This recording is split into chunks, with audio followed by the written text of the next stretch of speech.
Hello guys and welcome to a new Steel Division video today by me Vulcan.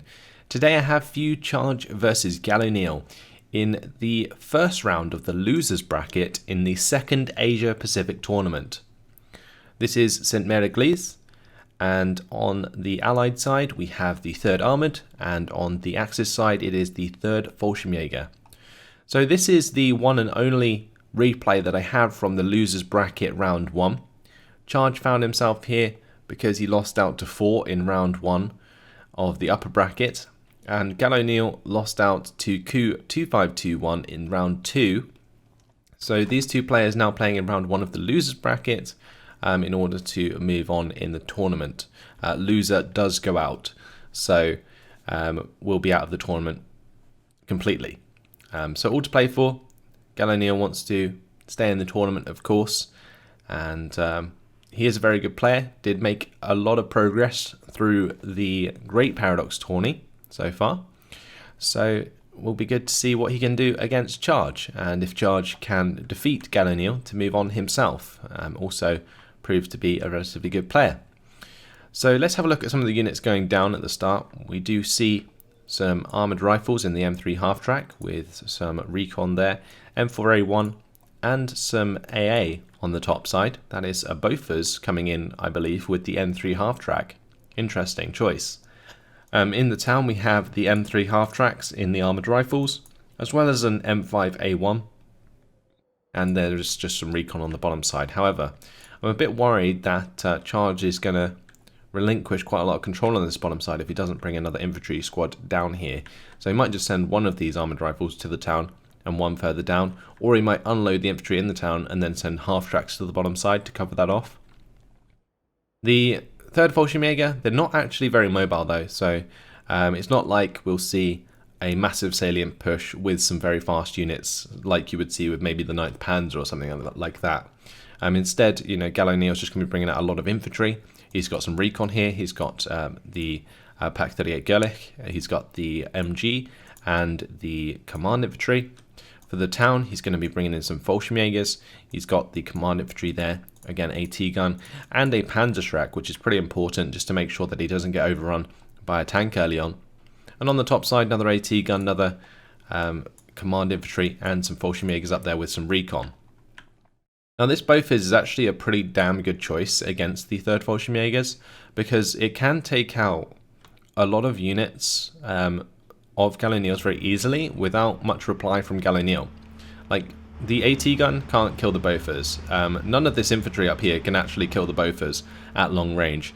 The only thing that the 3rd Fallschirmjäger I think get access to is the Stür 42 in phase B, and then they can maybe use that. I'm not entirely sure if that's the case. I might be getting confused with the 91st Luftlander, but either way, we'll see what Gallo does about the Bofors.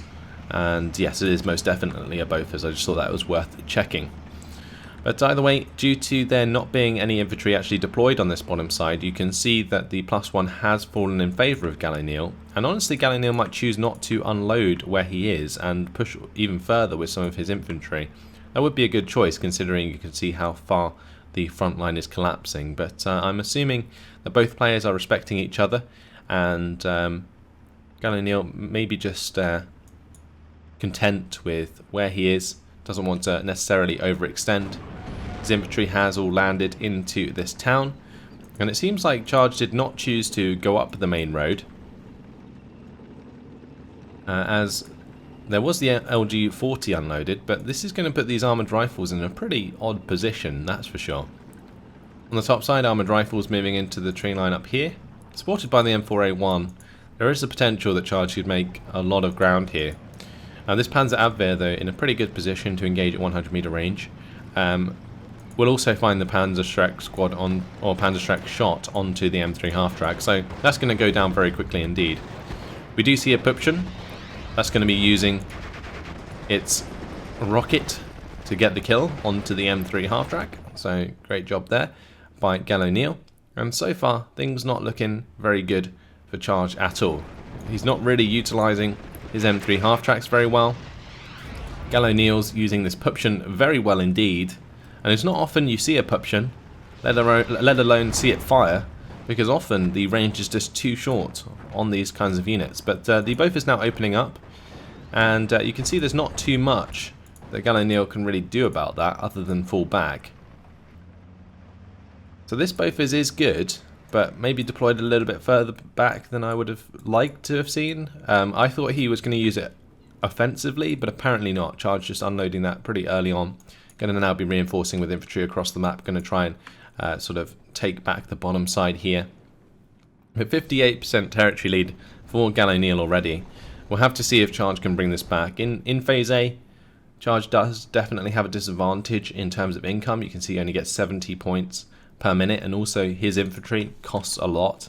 You can see a 20-point half track, and then the armored rifles cost 20 points themselves. That's like a 40-point combo, and he can't even bring in like 2 of those each minute. He can only bring in 1, so he kind of has to save. M5A1 though being hit very hard by the LG40. I'm surprised that the M5A1 is not just engaging that straight up, because at maximum range the LG40 can't actually penetrate the M5A1. Bofors still firing away. Is going to be taking out a Jeep on the top side. M4A1 has fallen back. And yeah, I'm a little bit worried about how Charge is playing this. He needs to get these scouts forward to see what he's up against. Then he can charge forward with his armoured rifles. Then he can use the M4A1 to just take out any infantry he comes up against. I thought he had a good read on the matchup. Like bringing in a Bofors was a very good idea. And he honestly could have done that both on the top and bottom side and kind of covered his flanks very easily. But it seems as though he's just sort of forgotten all about that and is now sort of not playing the way that I would have expected him to. And Pack 41 does find a kill onto the M3 half-track as well. So that's going to be going down before it even unloaded his armoured rifles. And, well, that's 60 points. Pretty much just lost immediately to both the MG34 and the Pack 41. This armoured rifles also forced to fall back as well, so almost 80 points lost on that bottom side with those 2 units of infantry coming in and getting destroyed. 3rd Fallschirmjäger, not a division that we've seen competitively at all, actually, throughout either of the tournaments, really.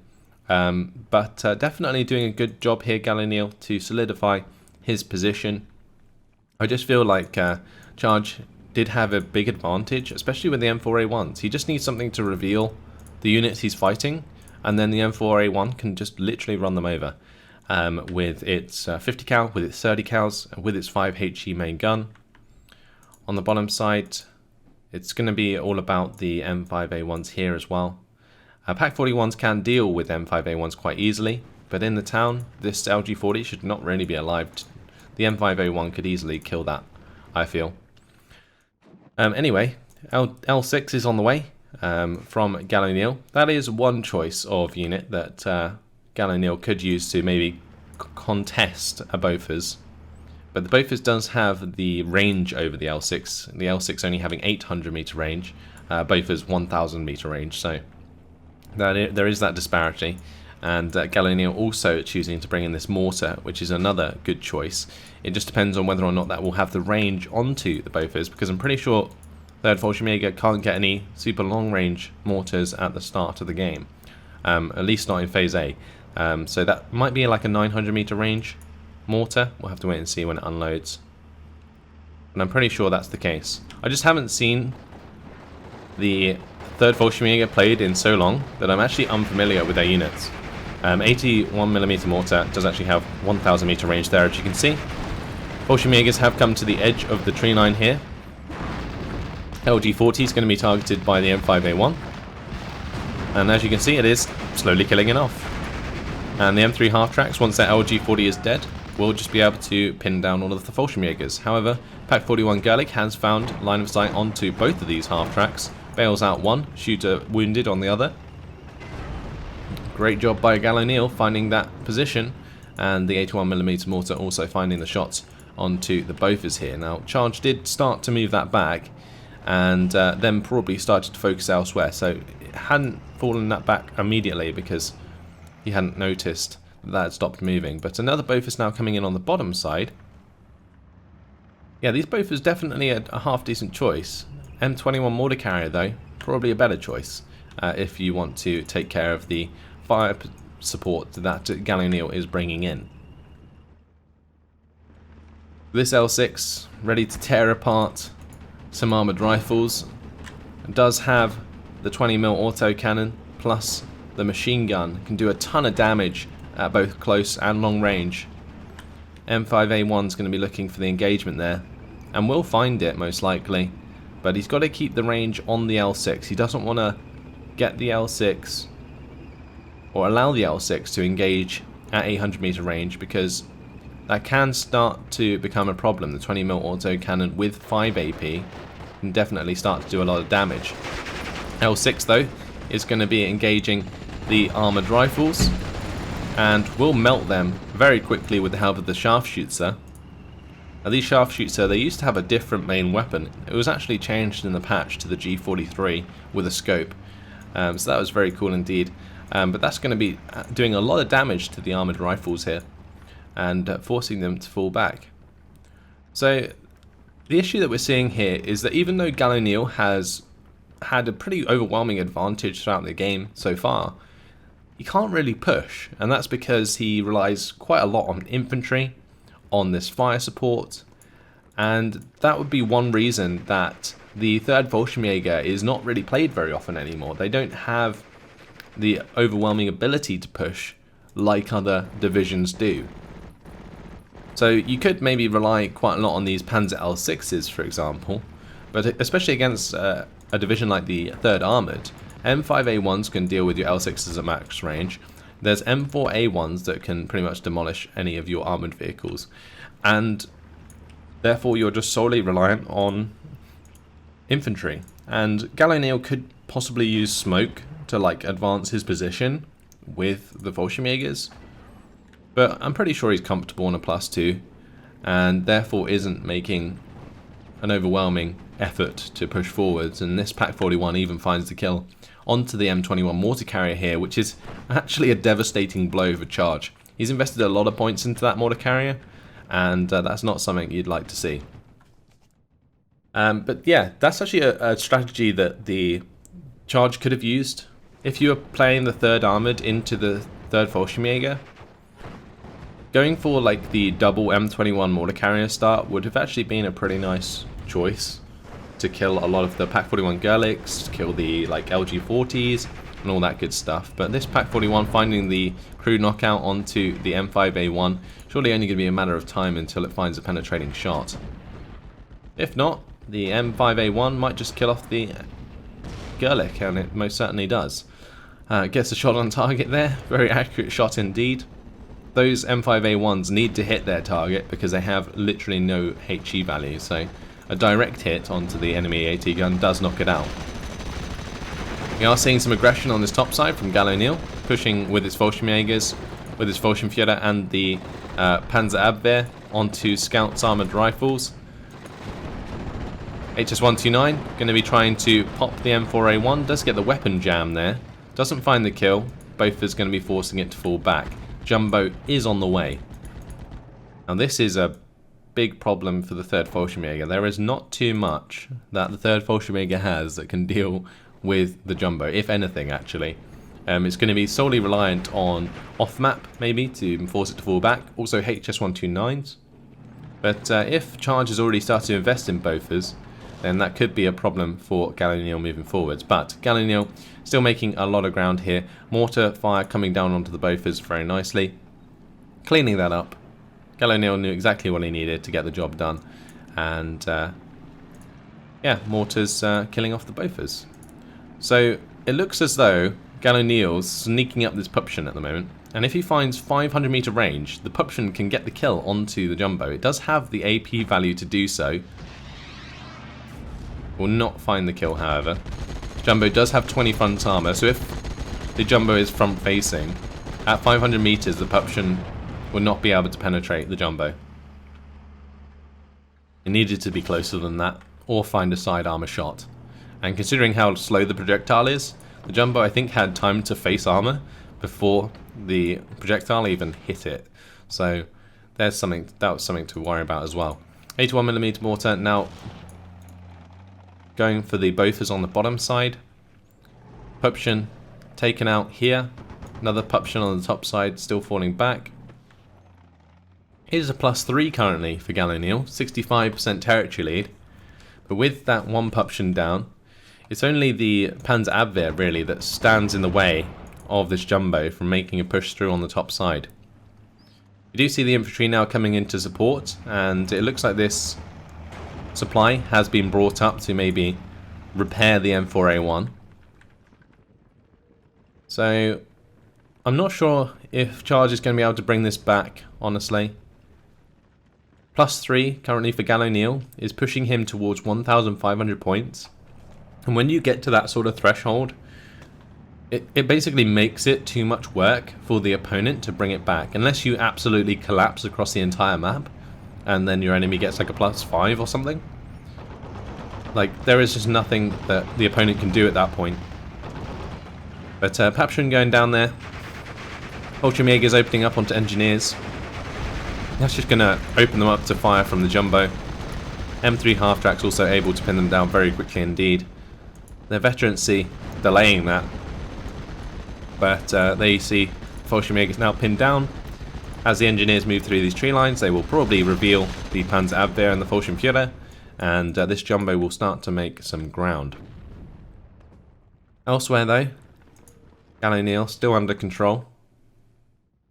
Hasn't really had to reinforce the bottom side since the start of the game. Is still bringing stuff into the center. Got a new recon unit here. But we'll be looking to reinforce the top side very shortly, because with the charge of the Engineers into the Panzer Abwehr and the Fallschirmjäger, there's not much Gallo-Neal can do to stop any of this. Pack 40 might be able to find a cheeky kill onto the jumbo, but that remains to be seen. Also, if this Panzer Abwehr can remain hidden from the Engineers, that might also find a Panzerschreck into the jumbo. But it's all a long way off, and honestly, Gallo-Neal can't really hang about. He needs to make this push happen sooner than later, and then find an overwhelming lead over Gallo-Neal to win the game. Stug is on its way, Befehl Stug 3. It's rolling up to the top side. At close range, could find an ambushing engagement with the jumbo to get a penetrating shot, but honestly, that's going to require like a 400-300 meter range engagement from the Stug into the front armor of a jumbo, else it's just a side shot that he needs to look for. Fallschirmjäger's here being spotted and hit very hard. 70% territory lead, or 70% conquest lead for Gallo-Neal. It's only getting harder and harder for Charge to bring this back. I felt like Charge really had a good idea, a really good thing going with the Bofors early, and supported by the M21 mortar carriers, could have probably done quite a lot of work. But he's kind of lost Phase 8 very, very badly, and now even though he has a very strong Phase B unit of the jumbo, I don't think it's going to work out very well. The M21 has found shots onto the Pack 40. HS-129 is going to kill the M4 there. Does not find the kill onto the jumbo though. But definitely delaying this push out of Charge very well indeed. Stug 3 rolling up isn't going to help matters for Charge at all. 65% territory still means there's a +3 on the board. 3 minutes and 20 seconds left on the clock until Gallo-Neal moves on in the second Asia Pacific tournament. Looks like the HS-129 just using the last of its ammunition onto the M8 there. Fallschirmjäger taken out, Panzer Abwehr are dead. That means the jumbo is pretty much free to keep rolling forwards. Engagement between the Stug 3 and the jumbo here. I said that the Stug 3 would need probably a 300 meter range engagement to penetrate the jumbo at that range. But the jumbo is currently using its machine guns to kill the Pack 40. Also uses its main gun to kill the Pack 40. Stug 3 now forced to fall back as well. With those Fallschirmjägers pinned down. Engineers going for the surrender there. HS-129 coming in for the shot onto the jumbo. Not going to be able to find the kill in the front armor, so I think that's why Gallo-Neal didn't go for that engagement there. +2 still in favour of Gallo-Neal. And yeah, I don't know, this is such a shame for Charge, because his third armoured in Phase B, like with this armour, can do a lot of damage against Gallo-Neal. But it's just he lost Phase A so damn bad. And that's what it always used to be about. When the 101st and the 3rd Fallschirmjäger used to be the go-to divisions, it was all because their Phase A was exceptionally strong. And it seems that Charge has fallen prey to that. Shug 3 still trying to engage a Jumbo at that range. He is within 400 meter range, but the Jumbo going to find the kill. And, well, opens up the top side. But, as mentioned previously, is a bit late. And both is there. Going to be engaging the HS-129. Might even force that to fall back. Yep, does find it. HS-129 will be back very shortly, though, due to it having not used any of its ammunition. Fallschirmjäger is trying to get into position up here to hold the line, but with the P-38 coming in with its rockets, didn't actually do too much damage to the Fallschirmjägers. Looks like the Jumbo is just going to try and clean those up. These engineers do need to continue to charge forwards, if they can, and get the support from these half-tracks in order to make some ground up there. So, well, there is 21 minutes left on the game, and if Charge could find, like, or make it neutral, so that Charge or Gal isn't getting any more ground, he could possibly wipe the floor with Gallo-Neal in order to find victory. But otherwise, this is going to be over in the 1 minute and 40 seconds. So, engineers still charging forwards. Kubel is coming in with an L6. This L6, though, isn't going to be a match for the Jumbo at all. Fallschirmjägers won't be able to match up to the engineers at close range either.